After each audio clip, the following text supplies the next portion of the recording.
What's up, fungal associates? Welcome to Completely Arbortrary. It's the podcast about trees and other related topics. I am one of your hosts. My name is Alex Crowson, and yum, we have Mr. Casey Clapp. You can eat me right up, Alex. I could eat that boy for lunch.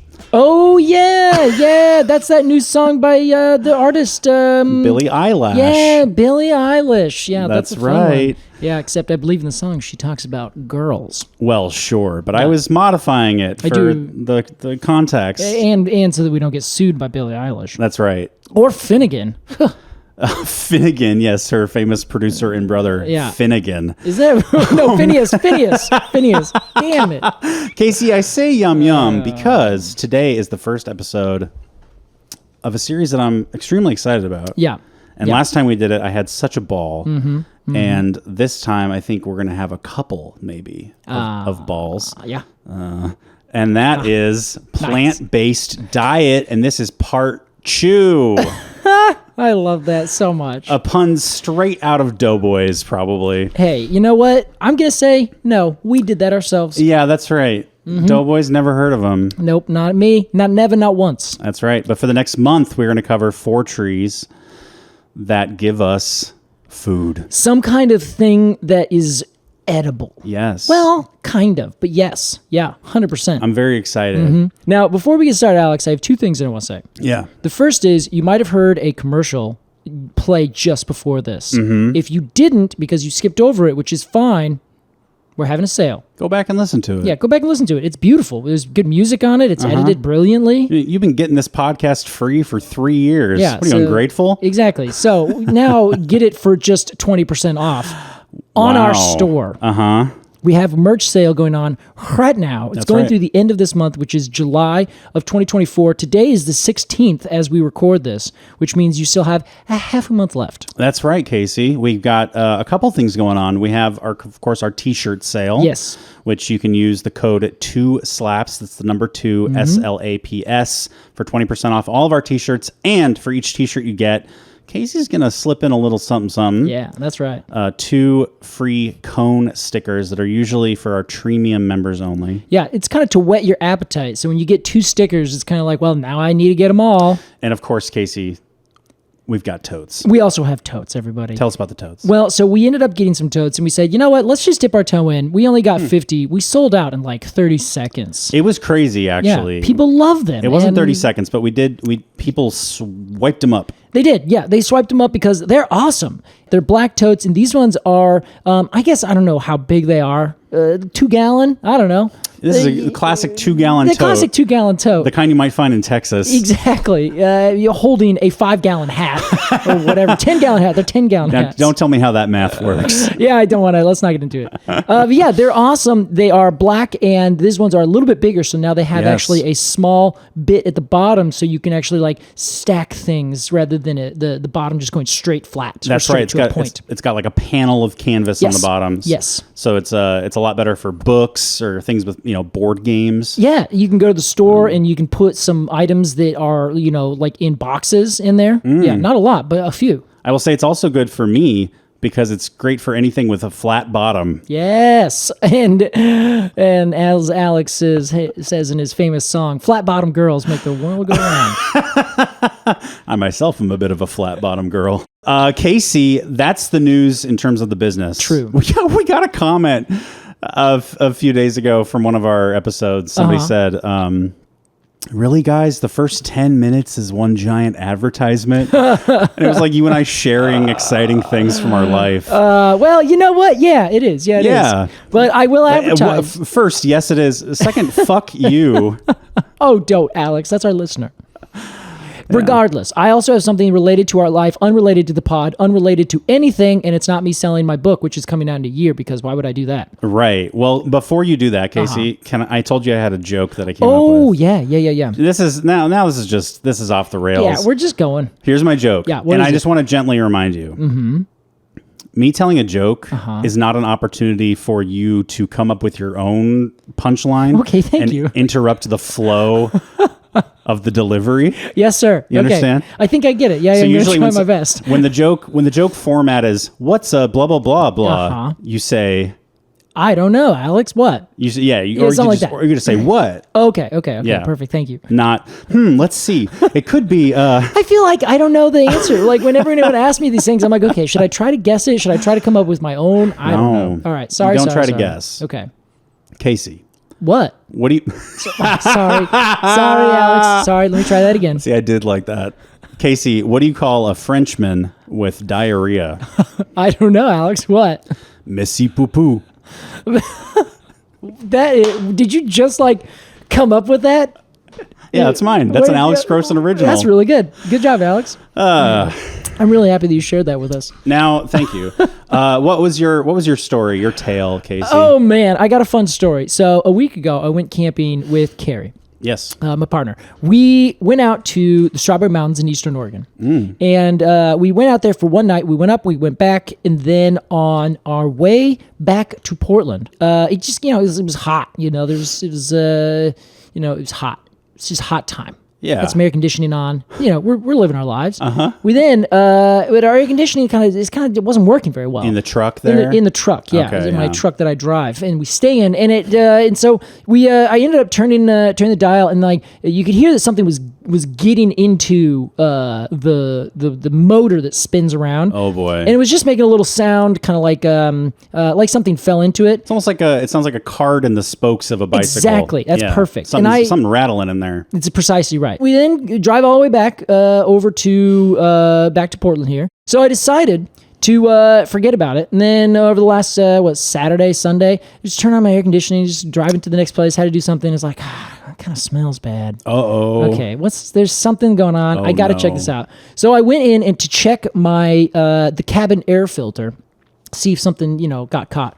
And, we drive around in desert areas and, there's stuff. Mice get in. It happens. Clearly, something mouse-like, rodent-ish had eaten the filter that goes from the outside to the inside. Wow. So I'm like, okay, something's there. And I was kind of poking around. I'm like, okay, is there like a little dead mouse in here? And I actually found some poor animal that got into my air intake. Oh my God. Went into that section and then either just could not figure out how to get out or just gave up the ghost when the truck started and it was in there and was like, what is going on?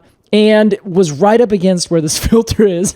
So for at least a week, because it's a kind of animal that is not from the city. It is definitely not a rat. Okay. It looks like it's either, so far we can guess, it's a squirrel, a red squirrel from central Eastern Oregon, or potentially, only because it has cute little paws, had cute little paws.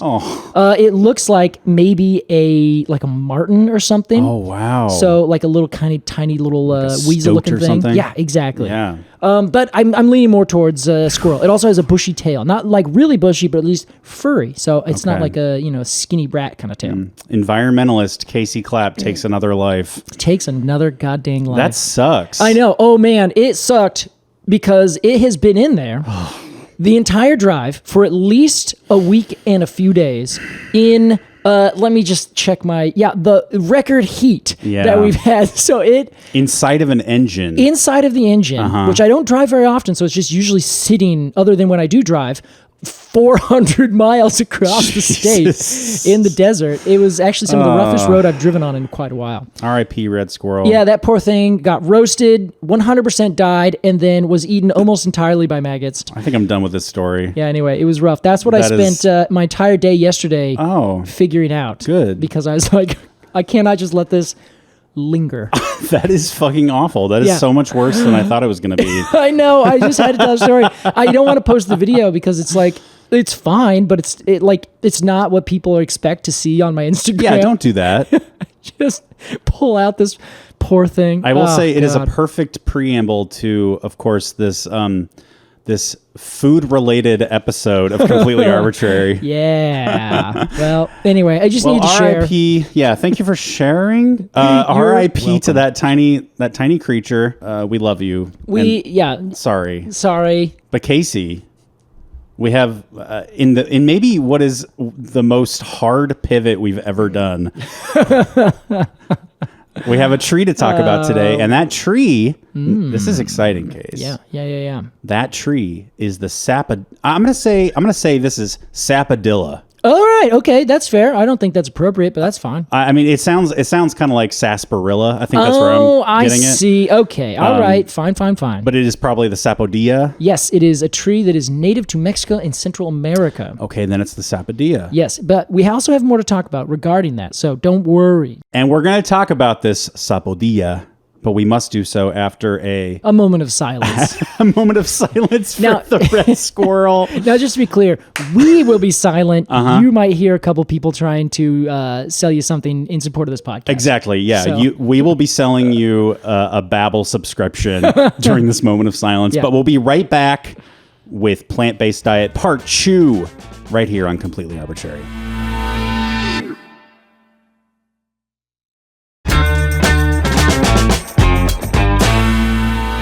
Welcome back to Plant-Based Diet Part 2. Very exciting, Casey. Sure is exciting, Alex. Today we are talking the Sapodilla. Yes, we are. Not the Sapodilla, as I thought it might be. No, but that's okay if you want it to be.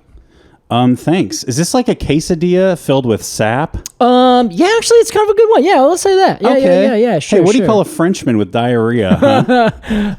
I don't know, Alex. What? Messy poo poo. Yeah, that's pretty good, right? Yeah, it's fine. It's definitely a children's joke. Well, you don't like poo. You don't like poo jokes. You No, don't I like do. fart and poop jokes. It's not that I don't like them, Alex. You think they're a little beneath you. Yeah, exactly. I like a little higher class. Sure. I like a joke that I'm sorry, but really, this is a joke about language, which is it is because that actually translates as disgusting feces. in disgusting French. feces mess. Yeah. Anyway, Casey, Alex Crowson. let's imagine that you and I, Oaxaca. We're in Oaxaca. Yeah, that works. Okay. Yeah. And we come across some sapodilla. Nice. And we say, wow, does that look good to eat? Casey, let's ID this out of bowl. I am so happy that you see what it is we're talking about today from the outside that's delicious on this tree. Wow. And think to yourself, Alex, I want to eat that. And think to yourself, Casey, I want to eat that.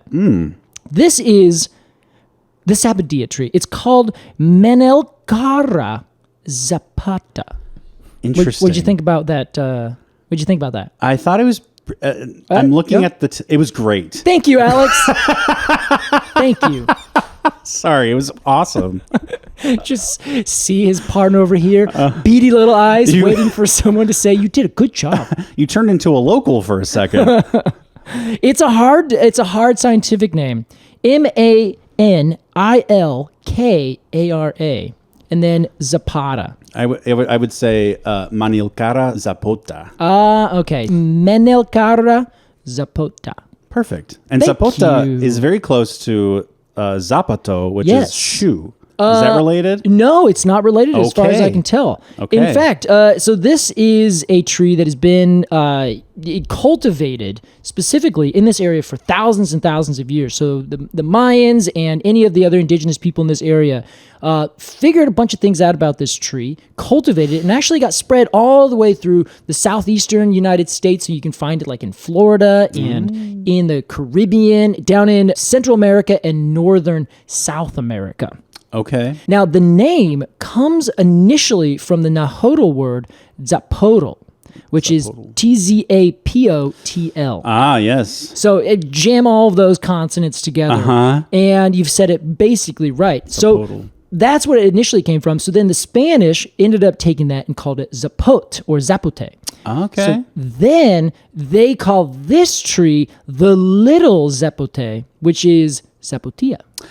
Right. Rather, I should say Zapatio. Excuse me. I forget about that. But it is Zapodilla with a D. Yes. And so now it's just, as language changes, that's how it's become. It evolved a little bit. Exactly. Yeah. Yeah, So yeah. that's where it comes from. So it has nothing to do Wow. with quesadilla, as far as I know, nor shoes. That's too bad. Exactly. It is too bad. So it just means small zapote. Okay.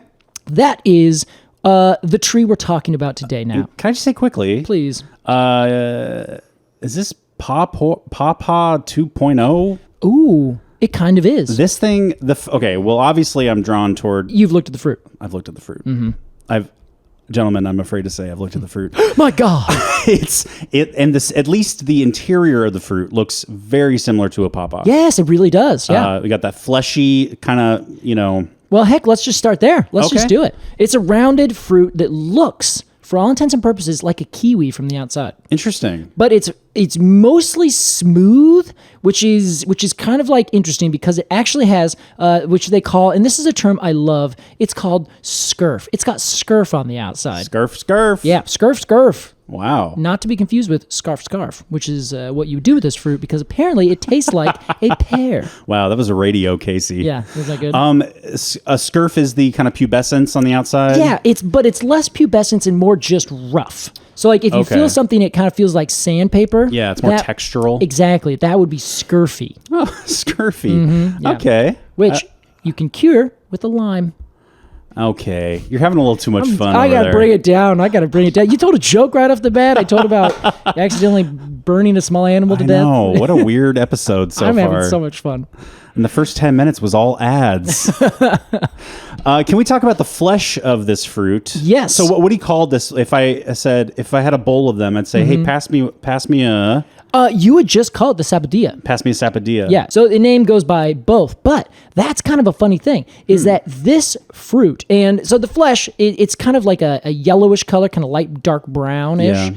and on I the would say outside... it's similar to like a ripe mango. Yeah, I think so. Yeah, very much so. And on the outside, it looks almost exactly like a kiwi, that kind of dark tan brown with, and it's about 2 to 4 inches long, so it's not gigantic, but it is that almost exactly the same shape. But they're very brown. They hang all over the tree, but they come out from the very end of the twigs. And that's the same place where the flowers and the leaves pop out because they both tend to be kind of concentrated near the end of the twigs, near the tips. Okay. So they kind of look a little bit kind of umbrella-y if you kind of look at one single twig. Yeah. But the rest of the plant, the rest of the whole tree, it just looks like a normal, big, nice, rounded tree. In fact, I've read that a bunch of people have called it elegant and very stately. Interesting. I will say this one looks it's got a clean design. Yes. Not a lot of extra parts. There you go. I think that's a great way to describe it. So the flowers, they're very small, they're bell-shaped, and they have 3 sepals and 3 petals. Wow. And they're kind of like a pale green kind of color. Like they're not really like stupendously gorgeous. They just kind of exist. They're a little utility. I'd say so, yeah. But hey, you know what? They lead to such a wonderful gift. Exactly. They can be lead to this utility if fruit. they want. I think that's very fair. They are just a means to an end at this point. The end everybody apparently loves. So the leaves are evergreen. They're glossy. They're alternate. They're beautiful. And like I said, they're spirally kind of twisted around the end of the twig, so they look very much umbrella-like. And they're only maybe 4.5 inches. It's like 12 centimeters. They don't get super big, but they're good. They're beautiful. They're nice and they're substantial. Apparently, they don't bend very easily, so you kind of snap them if you bend them too much. Okay. But they're also like sort of flexible. They're kind of like a leaf that to me is an everyman's leaf, you know? Like Sure. It can do anything, but it doesn't do anything like particularly great. Yeah, it's a leaf of all trades. Yes, exactly. I was thinking the same thing, that it looks very like kind of off the shelf tropical leaf. Yes, that's a great example, Alex. Yeah. But that's great. That's beautiful. It is. Everyone were like, oh yeah, no, it's good. That's good. Yeah, yeah, it's nice. It's really good. Now give me some of that fruit. Now give me that fruit. Now, as we go down from the fruit, then we see some flowers, then we see some leaves, we start to look at the bark. Oh, wow. Now, the bark of this tree is very rough and kind of cross-hatched, rough-looking ridges. And those ridges will cross over each other kind of like an ash tree. So they'll kind of interweave. But then as they get older, they'll start to flake off quite a bit. Wow. So you can end up getting a very flaky kind of cross-hatched bark as the tree gets older. It's anything but utility. This might surprise you. Yeah? I'm not much of a bark man. You're not you a know barker, this. yeah. Although I do love dogs. That's fair. That's fair. This bark is quite handsome. It's nice bark. It's great bark. Yeah, I was kind of stunned by it because often tropical trees tend to have kind of lame bark. They tend to have like bark that is smooth because they don't like vines crawling up it, you know? Sure, yeah. So I just, you very rarely see something that is just like quite texturally interesting. And I think this really does fit that bill. Is it mostly gray? I think so. It's like gray to dark brown. gray, and it gets lichen on it, so it kind of has kind of this patchworky camouflage kind of color. Okay. Yeah. So it's an attractive thing. Now, the thing is, Alex, most people will probably be familiar with this tree because of that fruit that you're talking about. Yeah. That we are talking about. And well, it's a little bit it's a little bit of a commodity if you go across the rest of the world. Is that so? It is so. This, in fact, was spread by the Spanish when they went down and started conquering all of South, Central, and Southern America. Okay. They were in the area that this tree in particular grew really well. And like I said earlier, it has been cultivated for millennia by the native peoples in this region. Yeah.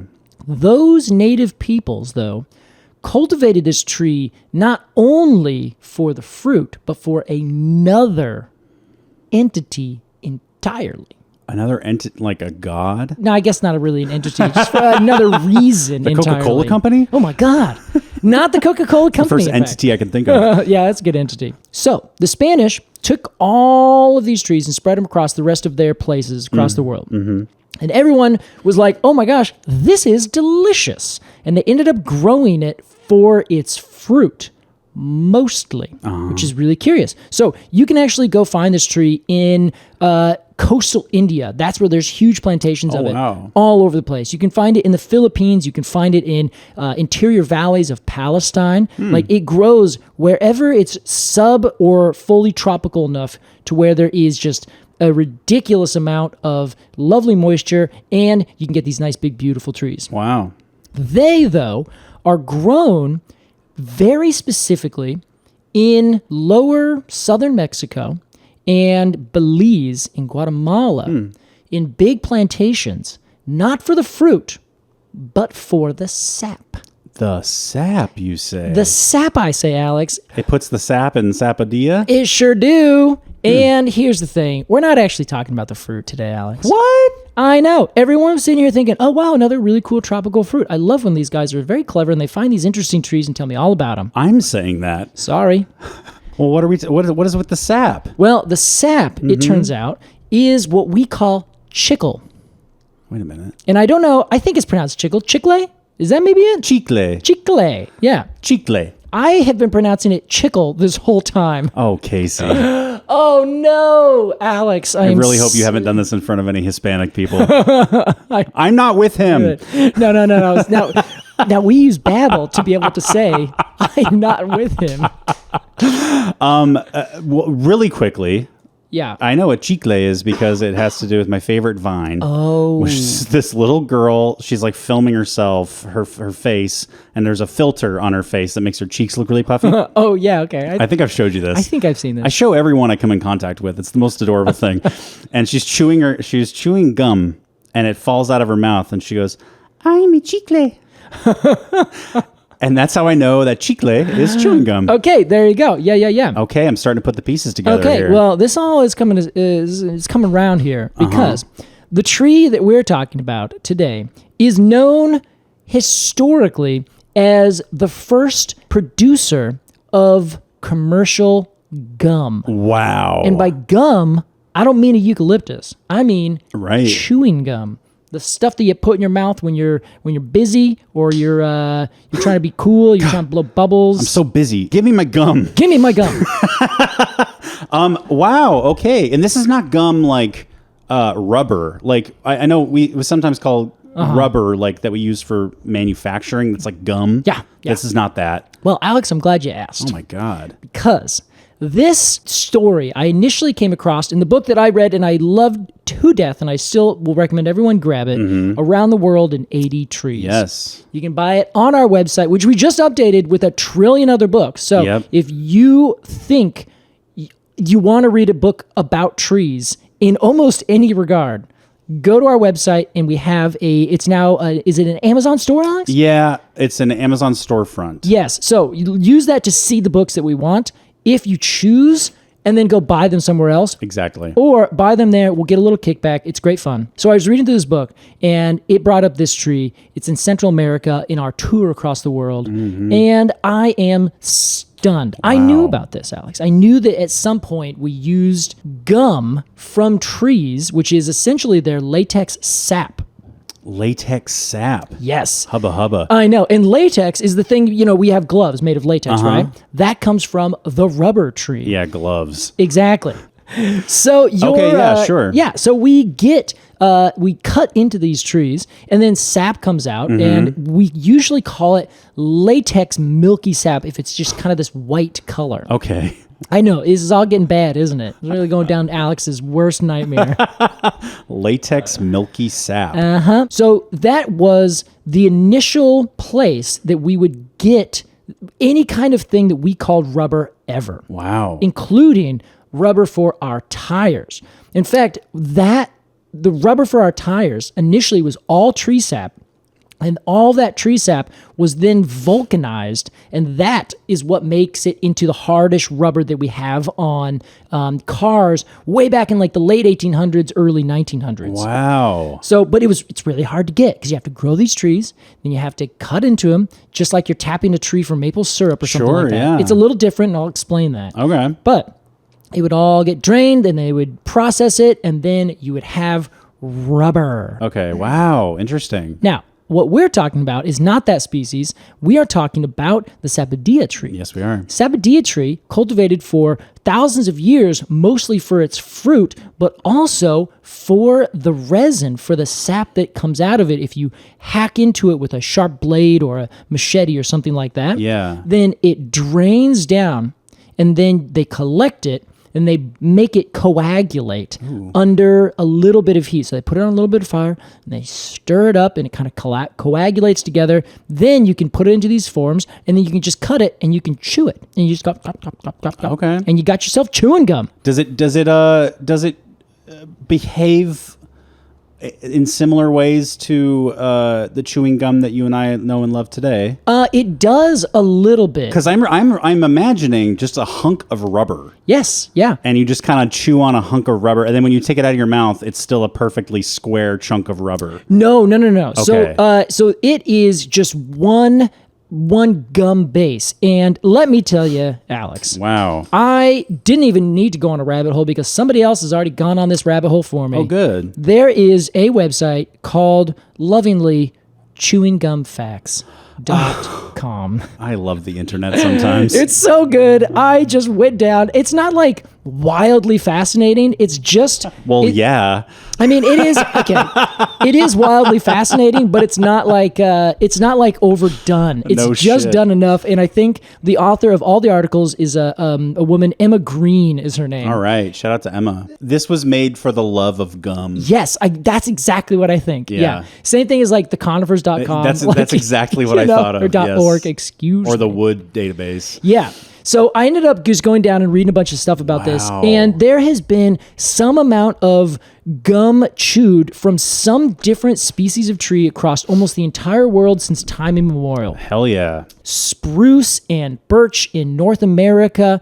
In Europe, there was a species of tree that is called pistachia, which is related to the pistachios. Lenticus. Or lentiscus. Okay. And this is essentially the same idea as what we're talking about with the Sapodilla. And they would just carve into it, but they would call this tree the mastic tree. Mastic? Yes, they would call it the mastic. Okay. Now, does that sound familiar? Yes. What is that? Mastic. Hold on. Okay, you got this. I think I really do. Maybe not. But I do know that it is related to another word that I'm thinking of. You are thinking of mastication. Yes, which is to chew. Yes, precisely. How about that? This is where that whole thing came from. It came from this tree. So the mastic tree is also what produces mastic, which is the stuff that they chew. Oh. And that's where the term come from. Or maybe, I guess I should say the terms are related. Sure. But we use mastication to gnaw or to gnash your teeth. Yes. That is related to this gum, which they called Chios tears, because this tree grew on this island, this Greek island called Chios, and the trees would drip sap. Yes. So we call it Chios tears. And then you would... Oh, this is great, Casey. Yeah. So this has a flavor from this particular tree. Spruce has its own flavors that come from its own tree. Birch, same thing. You could get resin from almost any species, and people would just throw it in their mouths and they would chew it. And people would initially do it thinking that it was helping with stress. So Wrigley's chewing gum was in the GI's food when they would send it over, right? Not food, but their rations. Yeah, along with M&Ms, designed specifically for soldiers. Yes, and so they did this because they thought that it would be a stress reliever. They thought that it also like helps with mental acuity. Wow. Some studies have actually corroborated where like if you take gum and you chew it while taking a test, you'll do better on that test. Wow, Casey. This is the thing that mostly got me excited is I was like, oh my God, this is so fascinating. Chewing gum comes from trees. I should have known. I kind of hit myself on the head when I read it because I was like, well, duh, Casey. Sure. It obviously makes sense because I've known about people using different resins from different trees for thousands of years. I'm assuming now, like, modern gum is synthetic. It is one of the biggest tragedies, Alex. So the way that we initially figured this out, remember I told you a little bit about the idea that gum from other trees makes rubber, that latex. It turns into rubber that we actually use for tires.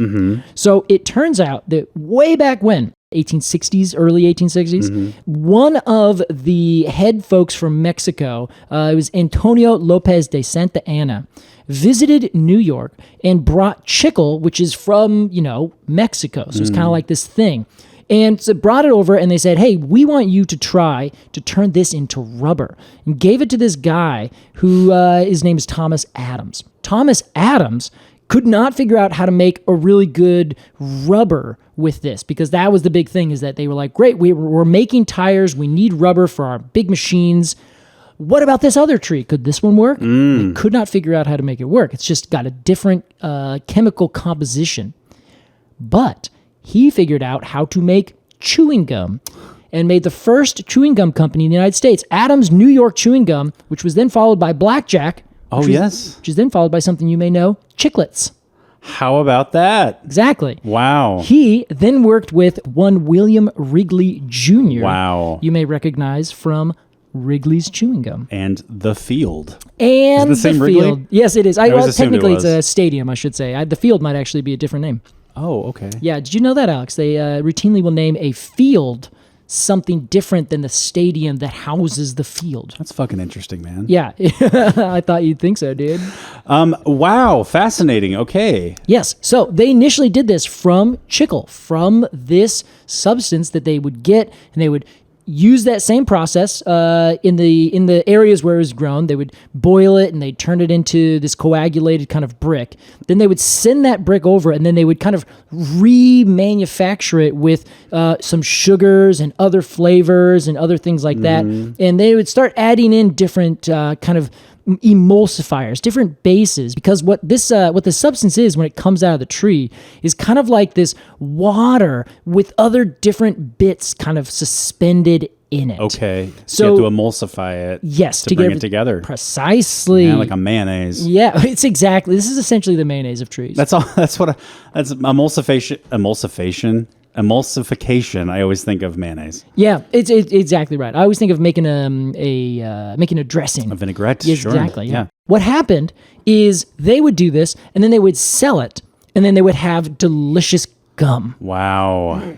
Very tasty, and it would have kind of a weird texture, though, Alex. Oh. I'm saying all this because I'm leading towards something. Well, a weird texture. Yes. Well, you're chewing sap from a tree. Sure. And so it kind of would break down over time. Now, I have definitely experienced this. You have. So have you had real, actual gum? I haven't had, I don't think I've had, all natural, real ass gum. Oh, yeah. Well, I hope not. Ass gum. Gross. I am from ass gum. But I've also chewed gum. I've chewed gum that has kind of turned into it has kind of broken Yes. in emulsification terms in my mouth and turned into like a weird soupy oily mess. Yes. Which is very unpleasant. And that, Alex, is why gum went the way of rubber that we put on our cars and our bikes and literally anything else. Synthesized. It now comes from petroleum. Jesus Christ. It is sad to say, but you are probably, in all likelihood, unless you buy gum that specifically is from a natural chicle source, eating gum that comes from the more affordable and easier to make butynidine-based synthetic rubbers. Oh, jeez. Yeah, isn't that a good one? I'm chewing petroleum rubber. You are exactly doing that. Fuck. Yes, it's actually like, it's pretty gross. That's like, awful. synthetic rubbers are made from that kind, which is butynidine, styrene rubber, polyethylene, polyvinyl acetate. Oh my God, that just sounds terrible. You're telling me when I put a big ass wad of Big League Chew in my mouth, I got dinosaurs in there? Yes. Yeah, actually, I think you do. Yeah. That's terrible. I really wish you had told me. That makes me so that I just love that. I really wish you had told me about that we were covering the gum earlier. I would have gotten some gum. Oh, Casey. yeah, I know. So that's on you. I forgot to say it. That's on me. I'm sorry. The secret here is that I knew I've known for weeks. It's so good. And I neglected to get my ass to the store. Well, if you want to know a little bit about polyvinyl acetate, that last thing that I told you about, I'd love to. Well, it's a synthetic plastic polymer and vinyl polymer that has many uses, including an adhesive. It's a water-based emulsion that is used as a glue for all sorts of different stuff. Plastic wrapping is another example. Like saran wrap? I believe exactly saran wrap. Is made of the same material as my Big League Chew? Pretty positive. Nothing comes in between me and my Big League Chew. Yeah, nothing does, including the food packaging wrapped around your big leaf chew. I just put the whole thing in my mouth. You just put the whole thing in there, yeah. It's biodegradable. This is the worst news I've gotten all day, Casey. Well, Alex, I'm sorry. This is terrible. It is. It's terrible. It's super terrible. So every time you've seen gum lay around on the sidewalk or elsewhere, that is never going away. This is what we've replaced it with. Can you believe this? Like, it blows my mind. Well, no, actually, I can believe it, Casey. Okay, I guess that was a bad It's very phrasing. realistic. Yeah. It's a natural trajectory of the world we live in. I should say the country we live in, unfortunately. Take something lovely and delicious and natural. It's not perfect, I get it, but now you're putting in plastic. That's awful. Petroleum-based gum bases. Wow, Casey. Yeah, so there you go. There's How about that? There's your quick, hey, I listen to this great podcast, and all they do is ruin everything I love. As is our want. As is our want. The Sapodilla boy. tree. Now, I have not ever had the Sapodilla fruit, though, and that is something that is, like I said, in other parts of the world, specifically like the kind of Pacific Islands and in the Indian Ocean, that area, so Sri Lanka, India, everywhere that has it. They grow it for the fruit. Sure. And it's like, there's so many different cultivars. It's grown all over the place for a million different reasons. People really dig that fruit and you can get it. So I'm curious what that'll be like when I inevitably get it somewhere. I will say, I think that the Sapodilla fruit has become the new pawpaw in terms of send us Sapodillas. Please, if anyone has it, I bet you that there's probably, like, they probably ship way easier than that. Well, how about that? Both wonderful and terrible. Yep, there you go. And there's really nothing much more to say besides we got to give this tree a rating. That's I think that's our next. I think that's the next best move. I'm gonna chew on it for a little bit before I do so. Casey. Yeah. And I also want to say that before this theme month is over, I will have proper organic, natural gum in our hands. What? This is This is going to be the Chekhov's gun of this month. We've got to give this tree a rating, Casey, and it must happen after a break. We will be right back with the exciting conclusion here on Plant-Based Diet Part 2.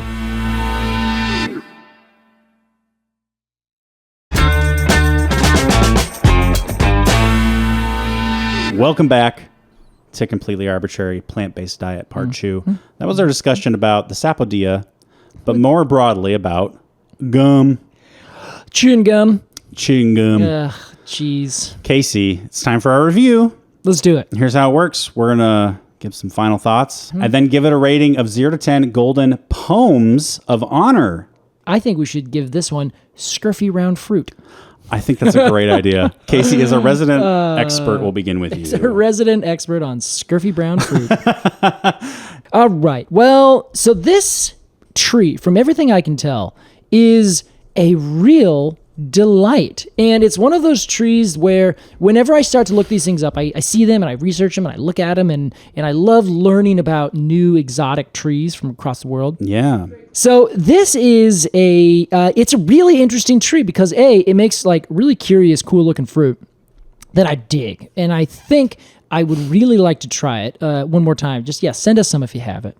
But otherwise, the fact that it has really interesting bark, it produces a really interesting non-food food item, and it also produces a really interesting food item that looks like it tastes delicious. Yeah. I think it's pretty cool. Yeah. It grows very large. It becomes very stately. It apparently in South Florida is a little bit invasive. In North Florida and elsewhere, not invasive.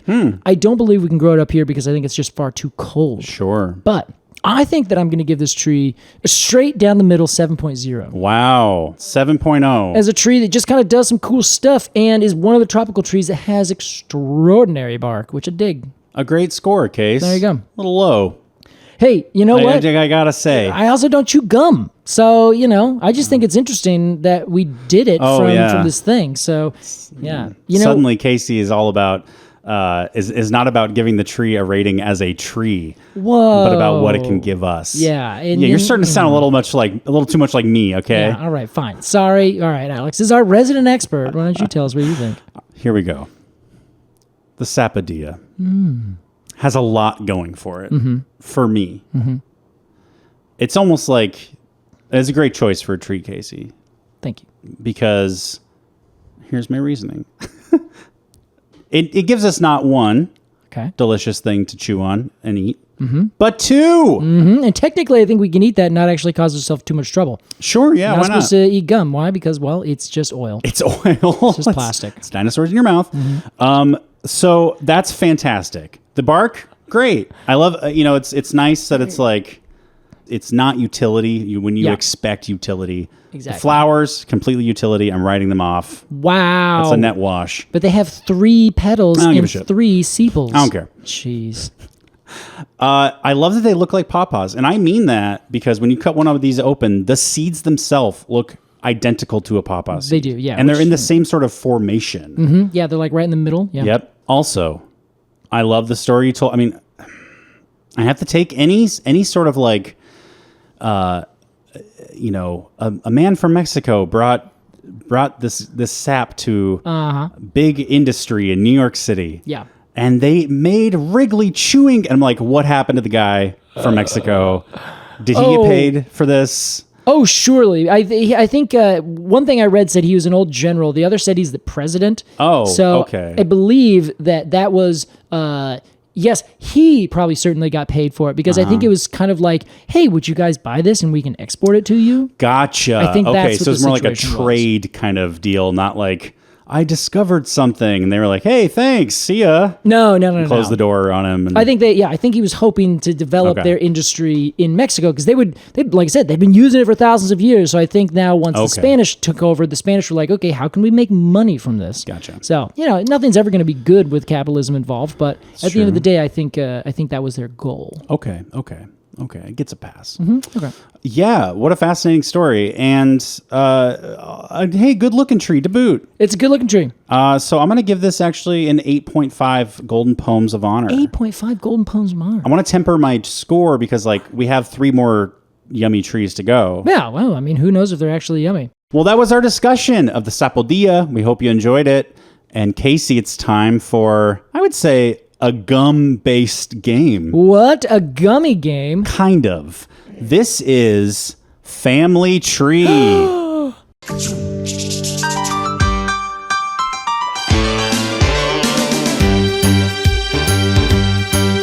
It's a common condition in this day and age for Casey and Alex to anthropomorphize a tree.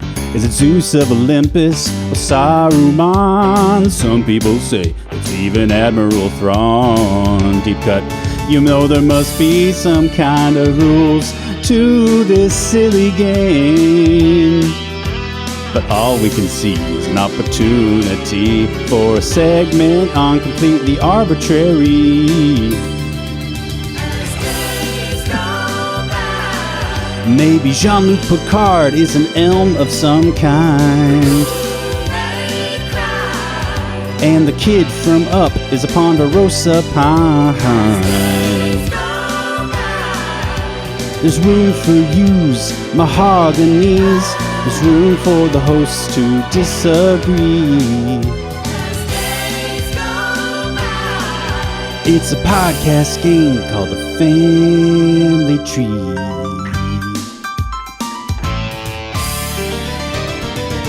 Here's how it works, Casey. We are going to take characters from some canon. We've done the Roman gods. I think we've done the Greek gods, actually. Yeah, characters from a TV show. Then we are going to assign each of them a species of tree based on their physical appearance, their personality, and emotional prowess. Exactly. You're going to base it on their vibes. Their vibe, yes. We're working on vibes a lot of the times here.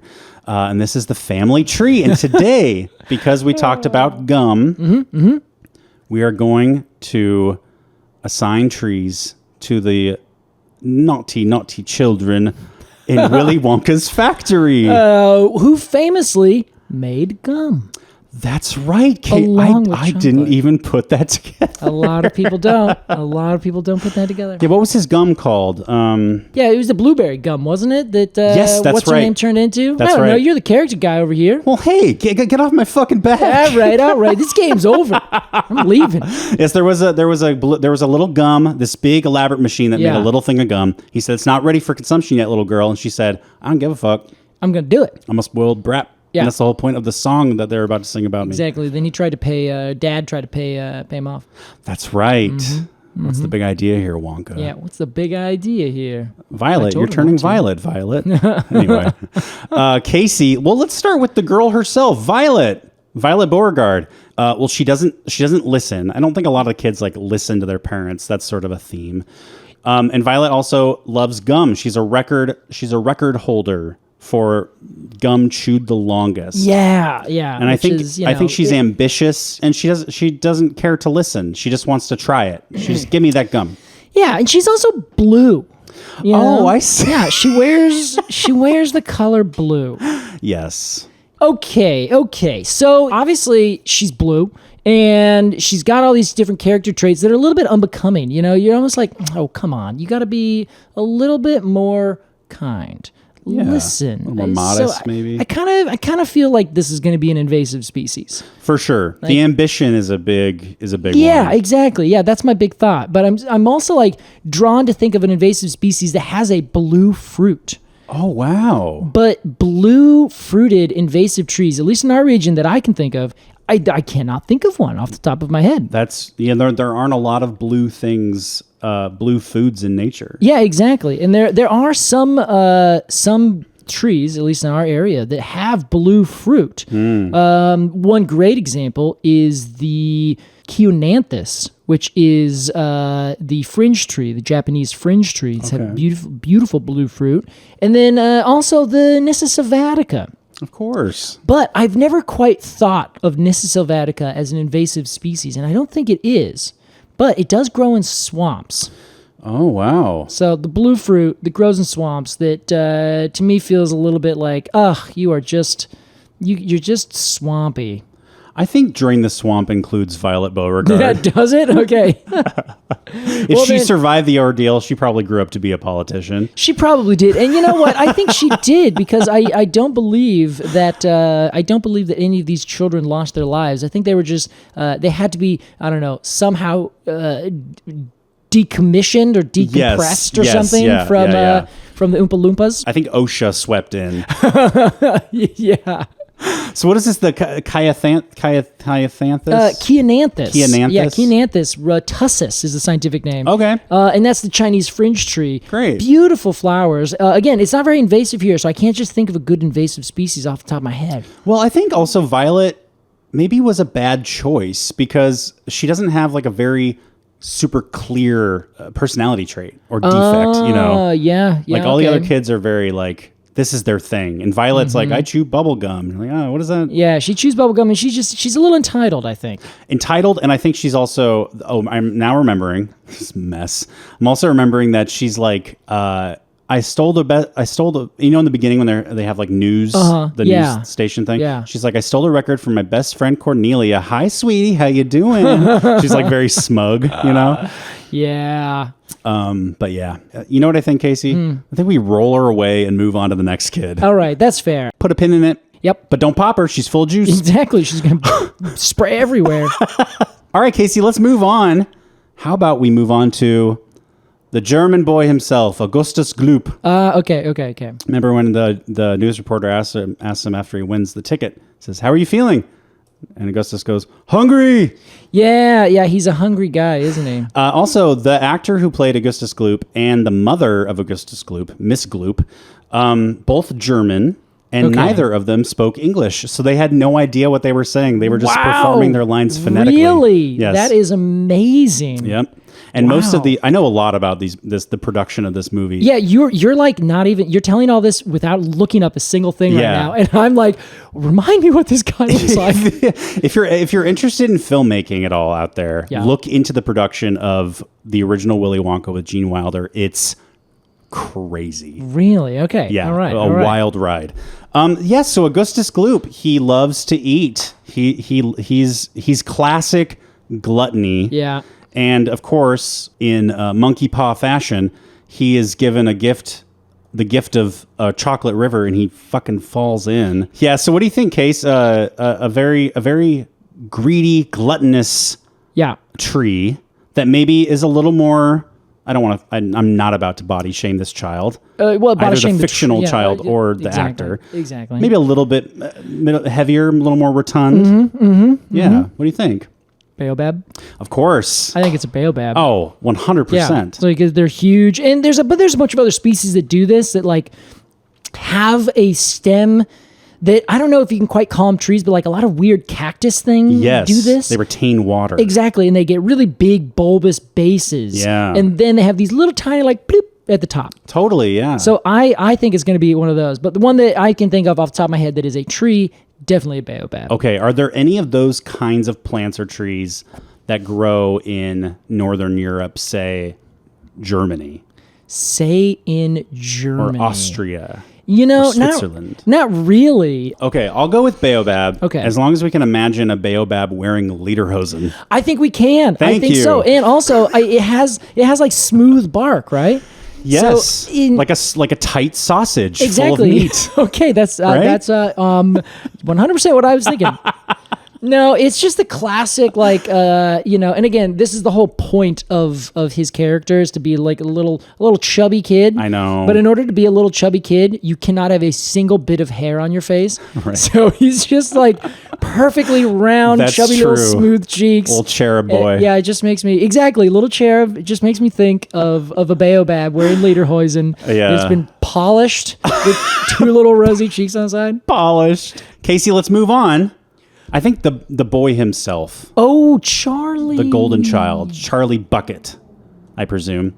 Charlie Bucket is the protagonist. Okay. He is, he's honest. I think that's his big personality. Like in the classroom, when the teacher's asking how many Wonka bars every child bought. Yeah. And the kid's like, 200.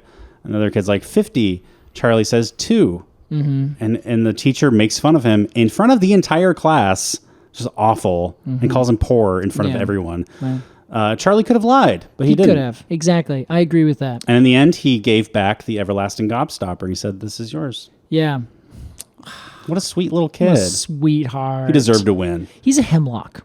Elaborate. Well, I think that he's a Western hemlock, because I find Western hemlocks to be dominant, but they don't force their way up. They're always down in the shade. They always kind of take it easy. If something else is big and growing above them, they're just like, that's cool. You do you. I'm Totally. just going to be me. And when they die, famous for nurse trees. Yes, they always that's fall right. over and let everything else grow on them. Casey, let's do one more.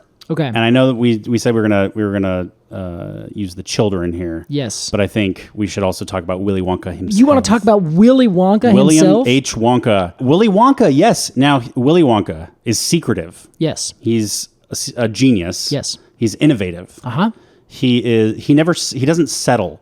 Like when he thought Charlie lost Mm-hmm. the game, he was ready to move on. He was like, "You lose. Good day, sir." Yes. And turned around and was ready to like keep working. Yeah, he was writing. Yeah, he wasn't going to settle for anything. Mm-hmm. He wanted the best of the best, the right choice. Yes. Now that is when he gave back the gobstopper, right? Yes. So And he gave it back. Why did he give it back? What was the reason for that? It wasn't his? It wasn't his. So he was just like, was he going to steal it and then decided not to? Well, there was a character named Slugworth Yeah. who whispered into all the children's ears to bring me an everlasting gobstopper. Oh, that's right. So that's why all the children get really interested in the everlasting gobstoppers. Yes, but in that character, he works for a different He works for candy. Wonka.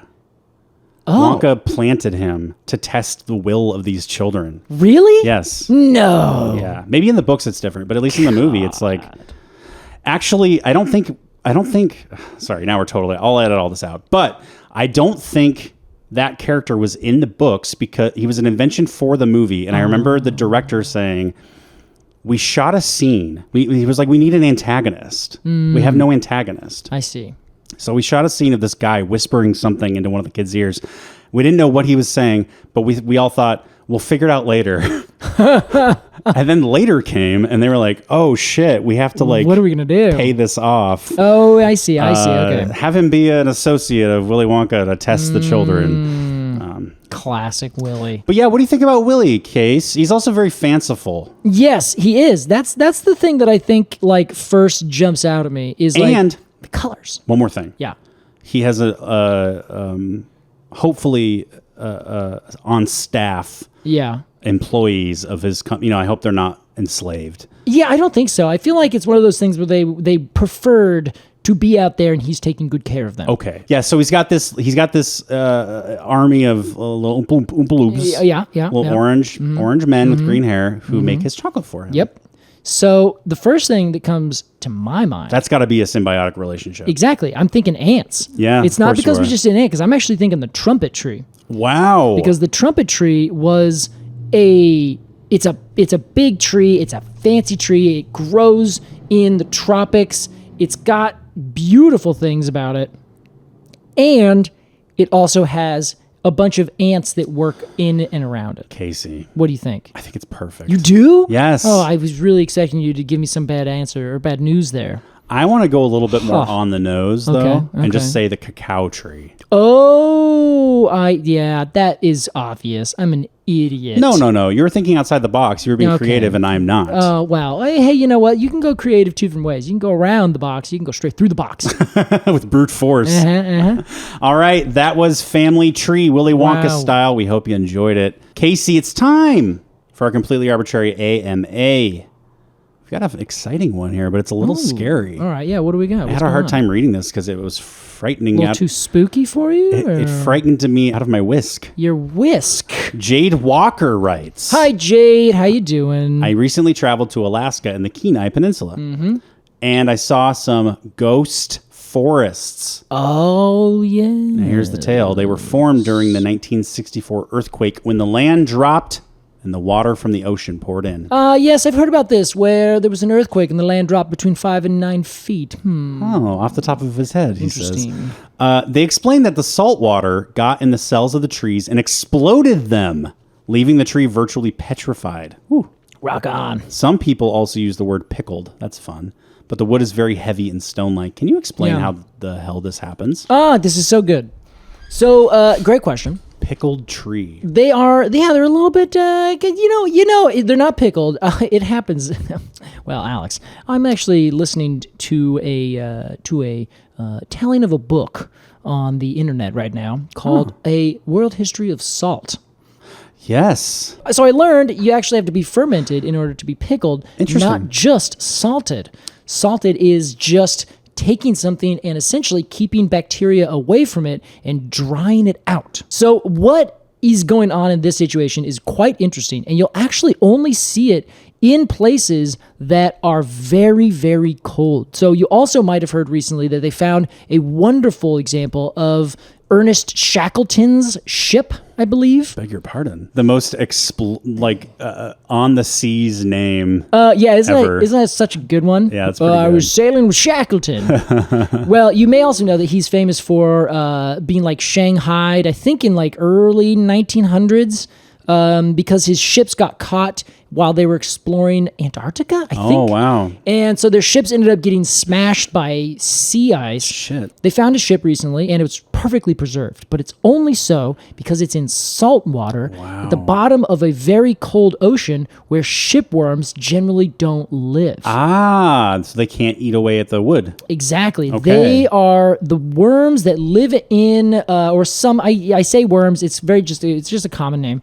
but they will eat wood almost in an instant as soon as it gets onto into the ocean, certainly when it settles down. Okay. These are living trees that literally were on land that subsisted down below sea level, so seawater during high tide comes rushing in. Okay. Saturates the soil, and it takes away all of the water inside the cells. So just like you, if you had too much salt, you would be really thirsty. Yes. And it is essentially that salt will it's all the different osmosis things that you may remember from high school. Salt draws moisture out of things. Precisely. So that is really what happens when you have too much salt in the soil. It sucks the water right out of the plants, and the cells get damaged because of that. Okay. Now, with wood, it's a little bit different, especially if the wood itself is just kind of chilling there and it's already dead. So the soil gets destroyed. That becomes salted earth. You can't grow the trees anymore. Then the salt ions essentially get impregnated into the cells with a similar kind of idea. They literally just kind of seep in. And once they start getting in, they cause a little bit of trouble where they'll crystallize and kind of expand a little bit. So they can kind of almost force the wood apart, and they call it palling, I think, or spalling rather. Okay. So that can sometimes happen. But usually what happens with a ghost forest like this is first all the cells kind of explode.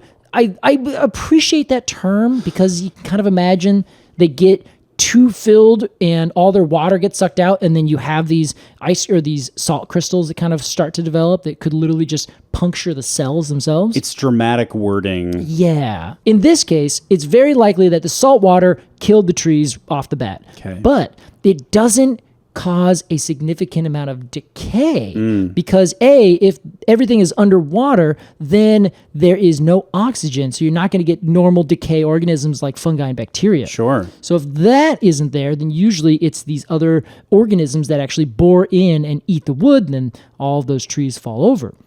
But if it is in a spot where there's not a lot of these organisms, then the wood will essentially stay there and slowly but surely fill in with all of these different ions of salt, which there's lots of different kinds of salts. We just generally have the one that it's sodium, potassium, or sodium chloride. Yeah. That's SL, or that's your table salt. Table salt. Mm-hmm. So there are lots of different salts in the ocean specifically, and each one of those will cause maybe a different kind of color or a different kind of this and that, or different ions of different chemicals that aren't specifically salts can get in and change the color of the wood. Or a lot of times what salt does is it pulls all the color out and you get that bleached effect.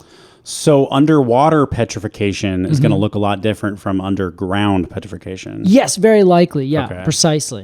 And because underground, it's being replaced by like iron and magnesium. Yeah, things that are in the soil. But in water, you'll have different things, but it depends on just the substrate that it's in. So if it's in a certain kind of area, usually when it's in water, other sediment ends up piling on top of it. Give that millions of years, it all turns to rock, and then slowly but surely all those different chemicals and ions and minerals leach into the wood and replace it entirely. Generally speaking, in this case, it's not petrified in an actual sense. It just feels like it. Okay. Because it gets hardened and it gets filled with all these other little molecules that make it so the wood itself isn't just wood. Now it's wood with other literal rocks in it. Wow, cool. So that's generally what would happen there. That's really interesting, Casey. Yeah, and of course it looks like Ghost Force because it's all dead.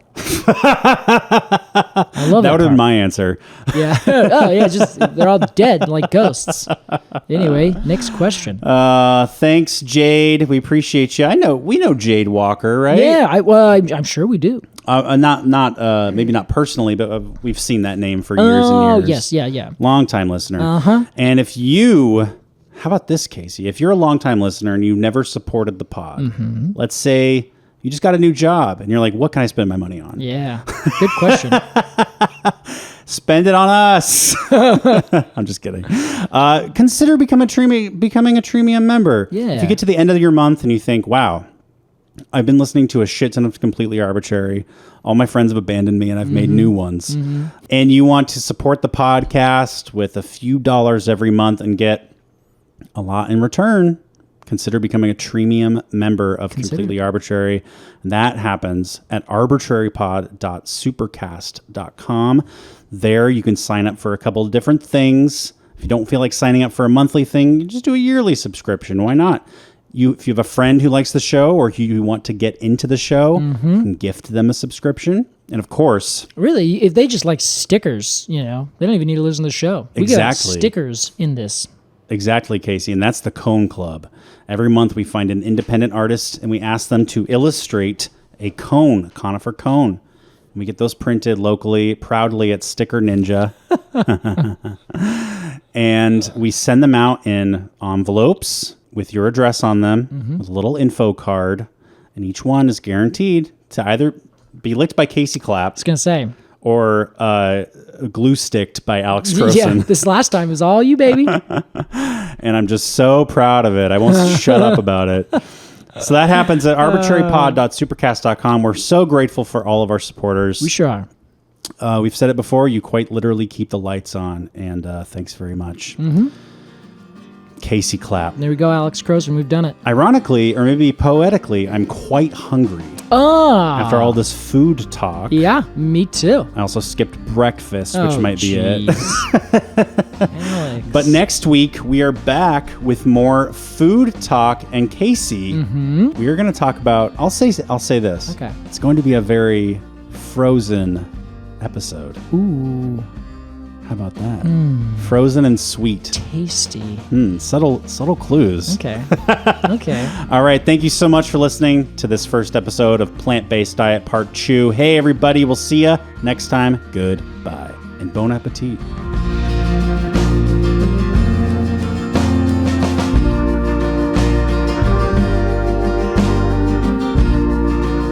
Completely Arbortrary is produced by Alex Crowson and Casey Clapp. Our artwork is by Jillian Barthold, and our music is by Aves and the Mini Vandals. If you want to support this podcast and become a Treemium member, head over to arbitrarypod.supercast.com. Thanks for listening.